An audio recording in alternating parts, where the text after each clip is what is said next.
के मन से प्रतिशोध और शत्रुता जैसे भावों को समाप्त करती है। परंतु क्या हर स्थान पर क्षमा आवश्यक है? क्या प्रत्येक का अपराध क्षमा करने के योग्य होता है? नहीं। कभी कभी उसे क्षमा करके हम उस व्यक्ति को और बड़ा अपराध करने की प्रेरणा देते हैं।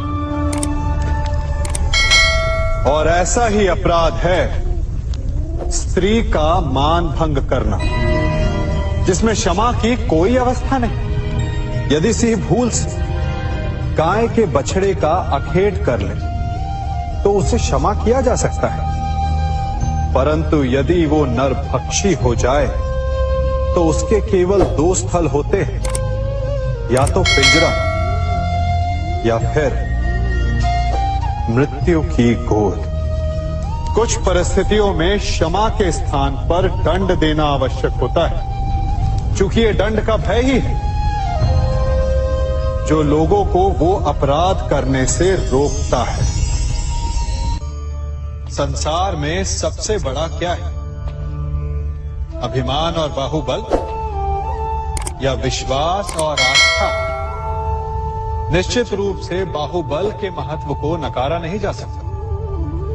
मनुष्य अपने बाहुबल से पर्वत को मैदान बना सकता है, सागर सुखा सकता है, मरुस्थल में नदियां बहा सकता है, परंतु बाहुबल को सहारा होता है विश्वास का। यदि मन में विश्वास ना हो तो बाहुबल किसी काम का नहीं। वो कौन सा बल है कि मोर आकाश की ओर ताकते हैं? वो विश्वास ही तो है जिसके कारण वर्षा होती है और दोनों की प्यास बुझती है। परंतु जब पाप के बाहुबल का सामना धर्म के विश्वास से होता है तो बाहुबल हार जाता है और जीतता है विश्वास। विजय होती है आस्था की। यदि आप सत्य के मार्ग पर चल रहे हैं और आप अपने इष्ट में आस्था रखते हैं तो किसी भी पापी का बल आपका कुछ नहीं बिगाड़ सकता। कभी सोचा है हमारा जीवन भी उस रेत की घड़ी की भांति है? जो रेत नीचे गिर चुकी है वो हमारा अतीत है, जो अब भी ऊपर है वो हमारा आने वाला भविष्य है, और वर्तमान ये संकुचित स्थल है जहां से धीरे धीरे करके रेत गिर रही है। अर्थात हमारे पास जीने के लिए यही एक क्षण है। उसका उपयोग कैसे करना है ये हम पर निर्भर करता है। जो बीत गया उसका दुख मनाना है, या जो भविष्य में होने वाला है उसकी प्रतीक्षा में क्रोध करना है। सब कुछ करने के लिए यही एक क्षण है। प्रसन्न रहना है तो उसके लिए भी यही एक पल है। प्रतीक्षा करते रहोगे तो ये पल भी भूतकाल में बदल जाएगा। इसलिए आनंद के लिए, परोपकार के लिए प्रतीक्षा ना कीजिए। आपके पास जो पल है उनका भरपूर सदुपयोग कीजिए, क्योंकि इस घड़ी को पलटकर आप फिर से समय अवश्य गिन सकते हैं, परंतु अपना बीता हुआ समय आप वापस नहीं लौटा पाएंगे।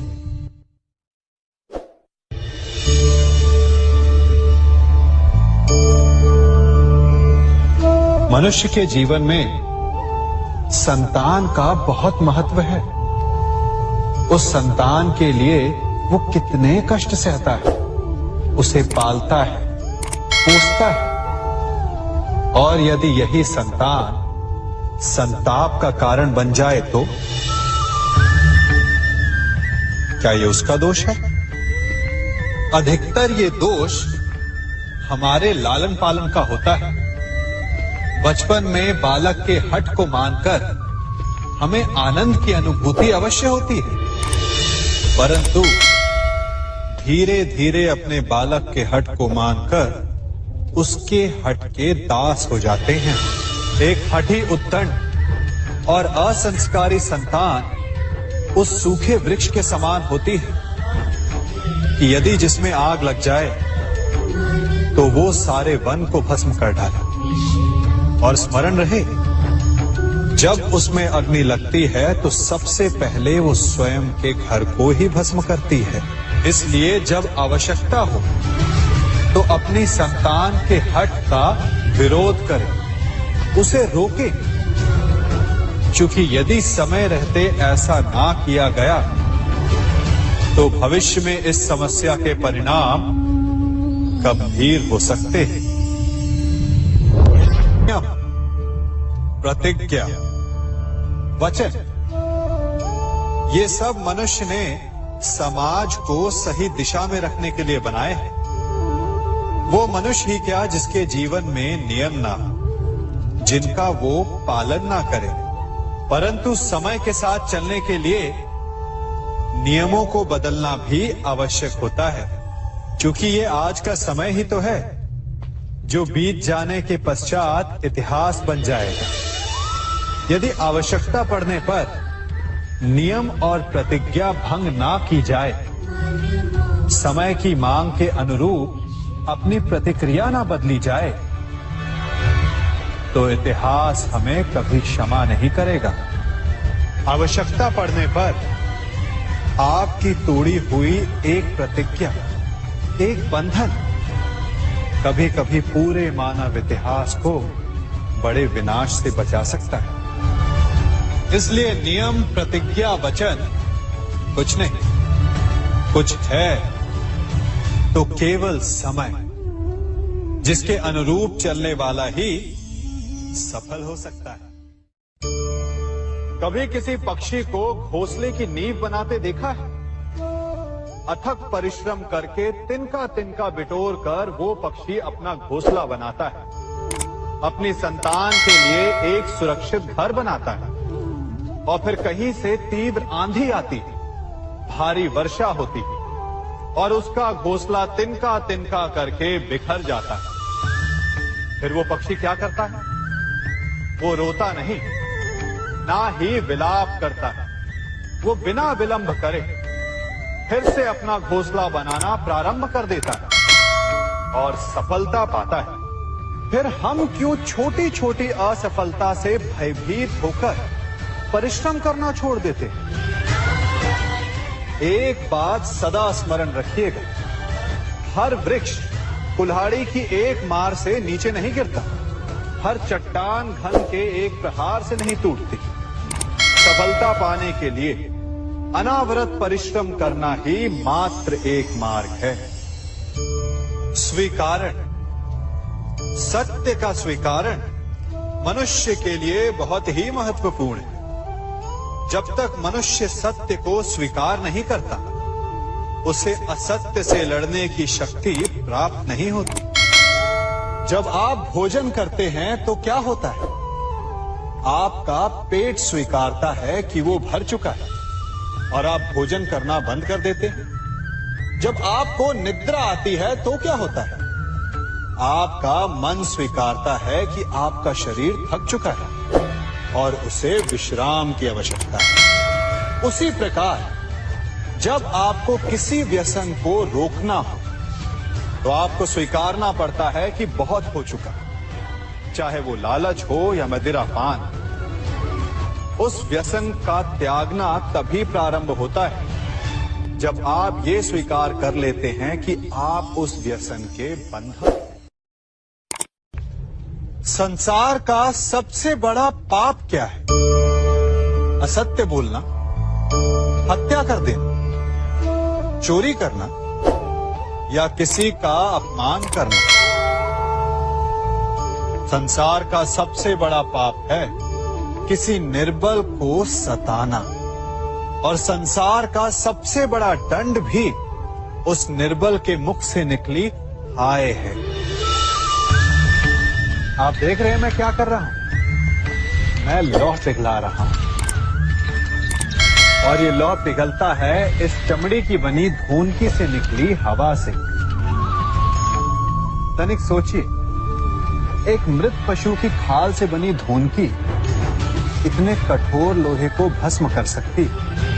ठीक उसी प्रकार आप चाहे जितने भी शक्तिशाली क्यों ना हो, यदि आपने किसी निर्दोष, किसी निर्बल को सताया तो उसके मन से निकली हाय और उसका श्राप आपके जीवन को भस्म कर सकता है। स्वर्ण सज्जन पुरुष और परोपकारी मनुष्यों की गति एक समान होती है। यदि स्वर्ण टूट जाए तो उसे गर्म करो, ताप दो, पिघल कर वो फिर से जुड़ जाता है। ठीक उसी प्रकार मतभेद होने के पश्चात भी एक सज्जन पुरुष और महान पुरुष फिर से मित्र बन जाते हैं।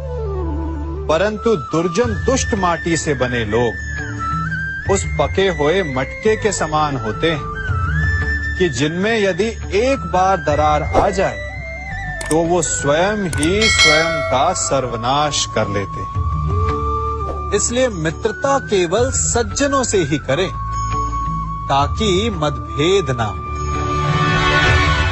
दुष्टों का समूह अपना नाश स्वयं ही कर लेता है।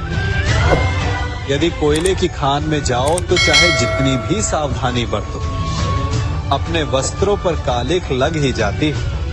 इसलिए दुष्ट मित्रों से सावधान। सज्जन शत्रु प्रत्येक परिस्थिति में श्रेष्ठ है। प्रत्येक मनुष्य सफलता पाने के लिए कार्य करता है। कुछ सफल होते हैं, कुछ नहीं होते, और जो सफल नहीं होते वो सदा अपनी असफलता का कारण या तो अपनी परिस्थितियों को बताते हैं या अपने सहयोगियों को दोषी ठहराते हैं। परंतु क्या वास्तविकता में ऐसा ही होता है? क्या कोई परिस्थिति या कोई व्यक्ति किसी की असफलता का कारण बन सकते हैं? उत्तर हां भी है और ना भी। कैसे? आप इस तितली को देख रहे हैं? आपने एक मक्खी को भी देखा हो। प्रकृति ने दोनों को समान गुण दिए हैं रस पान करने का। एक तितली फूलों पर जाकर उसका रस लेती और इस अवस्था में नए फूल खिलने की व्यवस्था भी करती है। और मक्खी घाव पर बैठती है, घाव को सड़ाती है और रोग भी फैलाती है। यदि इसमें किसी बात का अंतर है तो केवल सोच का। यदि आप उचित मार्ग चुनेंगे तो आपको सफलता मिलेगी, आप में उत्साह बढ़ेगा। और यदि आप अनुचित मार्ग चुनेंगे तो आपको असफलता मिलेगी, निराशा मिलेगी। अब उचित मार्ग चुनना है या अनुचित मार्ग, ये निर्णय तो आप पर निर्भर करता है। मनुष्य सदा भला बुरा, खरा खोटा, सत्य असत्य की बातें करता है। सत्य को अच्छा मानता है और असत्य को बुरा। परंतु क्या आपने कभी ये सोचा है कि प्रत्येक वस्तु, प्रत्येक भाव का एक महत्व होता है? दोनों ही एक दूसरे के पूरक होते हैं। यदि काला रंग नहीं होगा तो क्या श्वेत रंग की आभा का अनुभव होगा? यदि असत्य नहीं होगा तो क्या सत्य के महत्ता का ज्ञान होगा? यदि बुरा नहीं होगा तो क्या भले पर आपको विश्वास होगा? कुछ महत्वपूर्ण है तो दोनों के मध्य का संतुलन। बुरी से बुरी वस्तु, समय या भाव, कोई ना कोई स्वयं में शुभ छिपाए रखती है। कभी काले गरजते मेघों को देखा है? उसके किनारे भी एक स्वर्णिम आभा होती है। उसी प्रकार यदि आपके जीवन में बुरा समय आए तो आपको अपने सच्चे मित्रों की पहचान हो जाती है। तो बुरे समय में निराश ना हो, उसमें भी कुछ शुभ खोजने का प्रयास करें। और धीरे धीरे सब कुछ आपके जीवन में स्वतः शुभ हो जाएगा। संसार में सबसे महत्वपूर्ण क्या है? दृष्टि या दृष्टिकोण, समझ या सोच? सामान्यतः मनुष्य की दृष्टि और सोच में अधिकतर वो वस्तु, वो घटनाएं, वो भाव श्रेष्ठ हैं जो हमें आनंद दे, और जो हमें आनंद नहीं देते उन्हें हम दुखदाई मान लेते हैं। परंतु दृष्टिकोण और सोच को यदि एक भिन्न कोण से देखें तो परिस्थितियां भिन्न सिद्ध हो सकती हैं।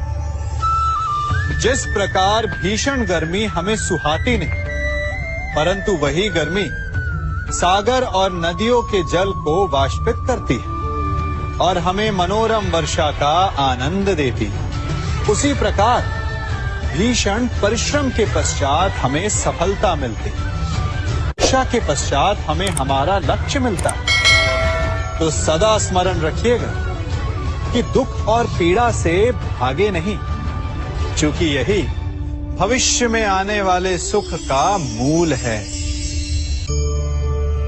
जब भी आपने यात्रा की होगी तो अवश्य अपने मार्ग के आसपास कुछ रिक्त स्थान देखे होंगे, कुछ खेत देखे होंगे, कोई ना कोई भूमि का टुकड़ा अवश्य देखा होगा।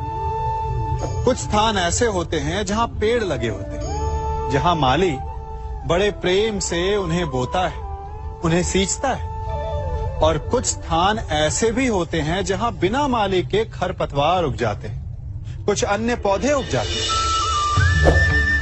माली द्वारा उगाए वृक्ष हमें ठंडी छाया देते हैं, हमें फल देते हैं, ईंधन के लिए लकड़ियां देते हैं, और बिना परिश्रम के उपजित खरपतवार यदि कुछ करते हैं तो ये कि वो भूमि को बंजर बनाते हैं। हमारा मन भी रिक्त भूमि की भांति होता है। यदि अपने परिश्रम से उसमें सुविचारों के बीज डालोगे तो फलदायक विचार उपजेंगे, और यदि उसे रिक्त छोड़ दिया तो खरपतवार की भांति अनुपयोगी विचार आपके मन को अपना घर बना लेंगे, आपके मन को मैला कर देंगे, उसे बंजर कर देंगे। अब निर्णय आपका है कि आपको सुविचार देने वाला मन चाहिए या कुंठा देने वाला। क्या कर रहा हूं मैं? दर्पण में देख रहा हूं। आप लोग भी प्रतिदिन देखते होंगे, परंतु प्रतिदिन अपना मुख देखने के बाद भी उस पर लिखी एक बड़ी सीख देखना भूल जाते हैं। अब आप कहेंगे कैसी सीख? तो जाइए एक बार फिर से दर्पण के सामने जाइए और मुख खोलकर देखिए, क्या दिखेगा? दंत पंक्ति और जीभा, है ना? अब विचार कीजिए, दंत जन्म के पश्चात आते, एक नहीं 2 बार आते, परंतु मृत्यु से पूर्व नष्ट हो जाते हैं। और जीभा जन्म पहले से होती है, परंतु मनुष्य के मृत्यु के पश्चात भी उसके अस्तित्व में रहती है ना आश्चर्य की बात? दंत कठोर होते हैं, जीभा कोमल, परंतु फिर भी दंत नष्ट हो जाते हैं, जीभा नहीं होती। यही रहस्य है कि हठी और कठोर लोग शीघ्र नष्ट होते हैं, और कोमल लचीले आवश्यकता के अनुसार स्वयं में परिवर्तन ला सकने में सक्षम लोगों का ही अस्तित्व रहता है। अर्थात परिस्थितियों के अनुसार स्वयं को लचीला बनाना सीखिए और आपका जीवन सरल हो जाएगा। संबंध एक सहारा होता है जीवन का, और संबंधी वो होते हैं जिनसे आवश्यकता पड़ने पर सहायता मांगी जा सके, जिन पर विश्वास किया जा सके कि बुरे समय में वो हमारे काम आएंगे। कभी ऐसा भी हुआ होगा कि आपके पास कोई सहायता मांगने आया, या ऐसा भी हो सकता है कि आप किसी के पास सहायता मांगने गए हैं। परंतु प्रश्न ये उठता है कि क्या केवल किसी के मंतव्य में उसकी सहायता इसीलिए कर देनी चाहिए क्योंकि वो आपका संबंधी है? अब आप कहेंगे कि ये कैसा प्रश्न हुआ? तनिक सोचिए एक अस्त्र बनाने वाला जब अस्त्र बनाता है तो ये अस्त्र किसको देना है उसका अधिकार उसी के पास होता है। वो चाहे तो ये अस्त्र किसी को भी दे सकता है, वो एक सैनिक को भी दे सकता है या एक डाकू को भी, और यही अस्त्र दो भिन्न कार्य कर सकती है। यदि डाकू के हाथों में आ गई तो उसका भय दिखाकर वो लोगों को लूटेगा, निरपराधों का रक्त बहाएगा। सहायता करने वाले की भी अवस्था ऐसी ही होती है। इसलिए किसी की सहायता करने से पूर्व ये विचार कर लेना आवश्यक है कि किसे क्या, कब और कितनी सहायता देनी चाहिए कि उसका दुरुपयोग ना हो। यदि आपकी सहायता से कोई अधर्म हुआ तो उसके उत्तरदायी आप ही होंगे। जीवन में कई बार ऐसे अवसर आते हैं कि आप लोगों से मिलने जाते हैं और उनसे कुछ आकांक्षाएं भी रखते हैं, और कई बार जीवन में ऐसे अवसर भी आते हैं कि लोग आपसे मिलने आते हैं। इसलिए अतिथियों का सम्मान करने से पूर्व सदा कुछ बातों को स्मरण रखना आवश्यक होता है। यदि कोई आपके पास मिलने आता है तो उसके 3 कारण हो सकते हैं। पहला कारण होता है भाव, दूसरा अभाव और तीसरा प्रभाव। तो जैसा अतिथि उसको वैसा ही सम्मान दे। यदि आपके पास कोई भाव से आए तो उसे केवल आपका प्रेम चाहिए, आपका सानिध्य चाहिए, और यदि कोई अभाव में आया तो उसकी उतनी सहायता अवश्य करें जितना आप करने में सक्षम हो, परंतु इतनी अधिक भी ना करें कि वो उस सहायता का दुरुपयोग कर बैठे। और यदि कोई प्रभाव में आया तो स्वयं पर अभिमान ना करें, क्योंकि कभी ना कभी जीवन में आप भी भाव, अभाव और प्रभाव के चक्रव्यूह में फंस सकते हैं।